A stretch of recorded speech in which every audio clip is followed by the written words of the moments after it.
I'm back with a brand new video, man. Today we're going to react to racist. What was the name? Racist in the anime community make no sense. So let's watch the video right now. Isekai into this world, you don't have a choice as to what class you are. Some of us pop in as a mage, some of us pop up as a brawler. Me, I ended up amazing colored manga. Roots. I love being black. I also love anime, and nothing will ever change that, but for some reason it feels like there's a lot of people that don't want any individuals of my skin color to be a part of anime culture. I feel That's like crazy. more than ever in the 21st century, there's a racist epidemic spreading like wildfire amongst people who don't even really care and just want to make edgy jokes. And it's affecting all corners of the internet. Now, you guys see my channel, alright? I'm not a super political guy. I make irreverent comedy videos about Japanese media. But with all the racially charged events that have been happening lately with ICE and the president of this country, and with all the politics going on in the nerd community That's itself, crazy. I thought this would be the best time to make a video about racism in the anime community and how it makes absolutely no sense.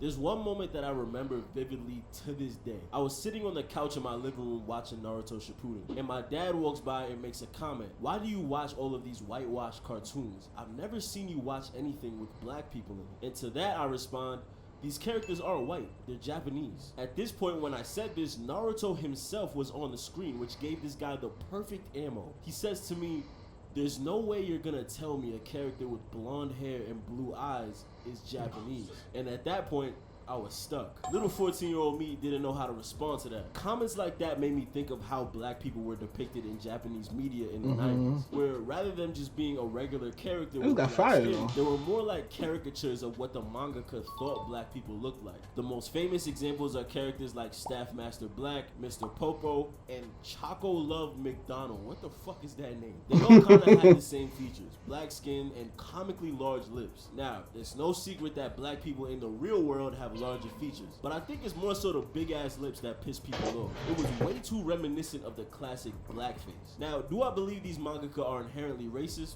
No. Back then, the population of black people in Japan was lower than my credit score, not even reaching the thousands. Also, social media wasn't as big of a thing as it is now, so a Japanese person could probably go their entire life without seeing a black person. So I want to give them the benefit of the doubt and say that it wasn't necessarily racism, but more so just misinformation, depicting black people how white people would depict us in their media. Another reason is that a lot of anime characters are incredibly white passing, which makes it a lot easier for lighter skinned people to see themselves in these characters. Not to mention that some of these stories don't always take place in Japan. While yes, most of these are fictional settings, some of these stories do mimic places like London, or even older civilizations like Rome, which Right. are of course predominantly white. This made it really easy for new fans to exclude black people from the equation. I think another reason for this racism has to deal Damn. with how Hold on. Look at that hairline, bro. Bro, you see that hairline? Jesus Christ. This shit is bad. ostracized for liking anime at such a young age.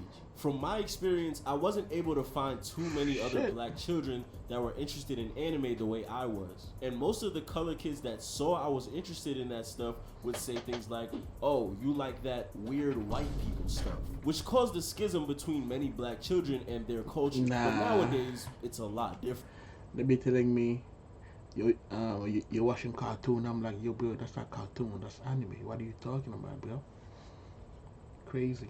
There are so many black and brown people coming out and expressing their love for all things anime and manga. And crazy impressive strides are being made in the community, like DreamCon, an anime convention for black people by black people. But more importantly, the people who actually make anime and manga have become more inclusive and have since added way more black representation. And that leads into my next point.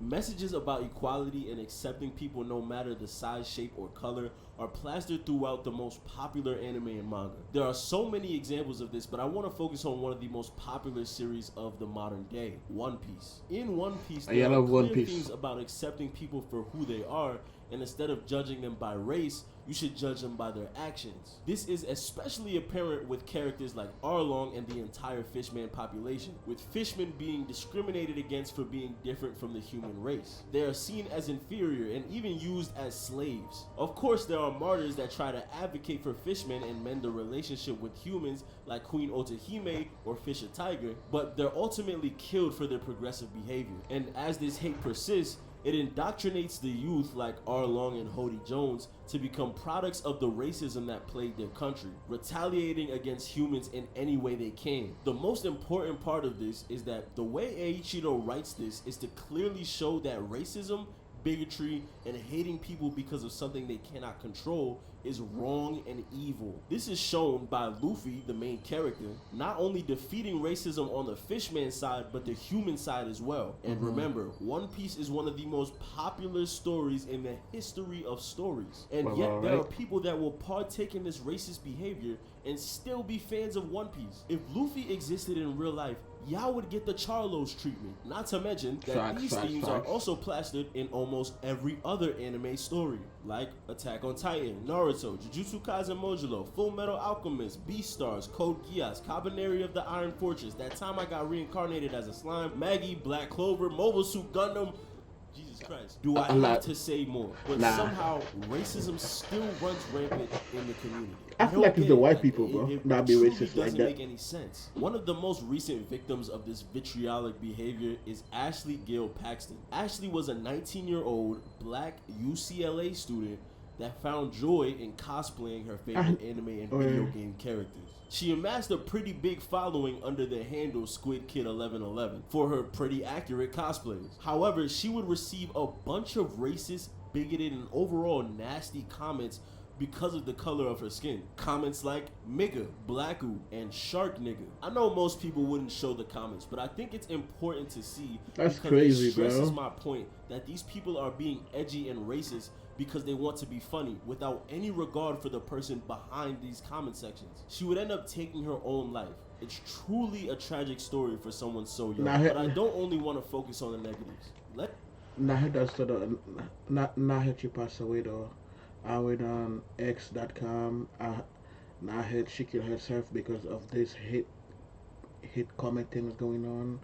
That's fucked up though. Let's be progressive. It seems like these bigots don't want us to see ourselves in any of these characters. And they also feel like these characters shouldn't be depicted in blackness, and specifically blackness, because I rarely see any hate for the Mexican free-run memes. In any space, black people have always had to kick down the door and let themselves in despite what any racists have to say. And that's no different here. We have to stop begging Japanese people to give black people more representation, and we have to be the ones to represent ourselves. One thing I can say about the black anime community is that we're always begging for representation, but then we overlook the actual black creators that are giving us exactly what we want. There are people that are actually making strides and already putting us first in their original creations. If we want to see more representation, the best way to get it is to make it ourselves. And even when they hate on that, that just exposes them for being extra evil and racist. Fuck the niggas, we ball. Go support professional stories like Half is More